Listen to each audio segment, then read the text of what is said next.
যদি কোনো ব্যক্তি রাতের বেলায় ঘুমানোর পূর্বে এই ছোট্ট একটা সূরা 4 বার পাঠ করে ঘুমাতে পারে, তাহলে আল্লাহর রাস্তায় 4000 দিরহাম দান করলে যে সওয়াব হয়, সেই পরিমাণ সওয়াব ওই ব্যক্তির আমলনামায় দিয়ে দেবেন। সুবহানাল্লাহ। এই আমলটা স্বয়ং নবী করিম সাল্লাল্লাহু আলাইহি ওয়াসাল্লাম তার প্রিয় সাহাবী আলী রাদিয়াল্লাহু তাআলা আনহুকে শিখিয়েছিলেন।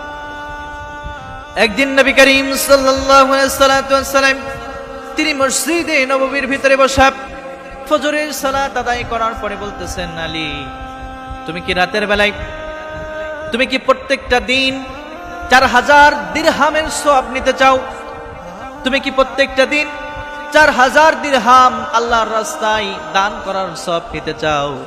বললেন, ইয়া রাসূলুল্লাহ, ইয়া হাবিবাল্লাহ, অবশ্যই অবশ্যই আমি আল্লাহর রাস্তায় 4000 দিরহাম দান করার সওয়াব নিতে চাই। বলল, শোনো আলী, বেশি কিছু করা লাগবে না। তুমি যখন রাতের বেলায় ঘুমাতে যাবা, ঘুমাতে যাওয়ার আগে তুমি 4 বার পড়বা সূরাতুল ফাতিহা, 4 বার পাঠ করবা। 4 বার পাঠ করে এরপরে ঘুমাতে যাবা। যখনই তুমি 4 বার সূরা ফাতিহা পাঠ করে ঘুমাতে যাবা, আল্লাহ তাআলা তোমার আমলনামায় 4000 দিরহাম সদকা করলে যে সওয়াব হয়, সেই সওয়াব তোমার আমলনামায় দান করে দিবে। সুবহানাল্লাহ। 4000 দিরহাম বাংলাদেশি টাকায় প্রায় 1.5 লক্ষ টাকার মতো।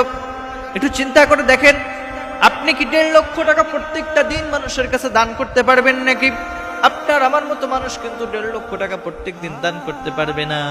কিন্তু ছোট্ট একটা সূরা রাতের বেলায় ঘুমানোর আগে যদি আপনি আমল করতে পারেন, আল্লাহ তাআলা 1.5 লক্ষ টাকার মতো আল্লাহর রাস্তায় দান করলে যে সওয়াব হয়, আপনার আমলনামায় সেই সওয়াব দিয়ে দিবেন। সুবহানাল্লাহ।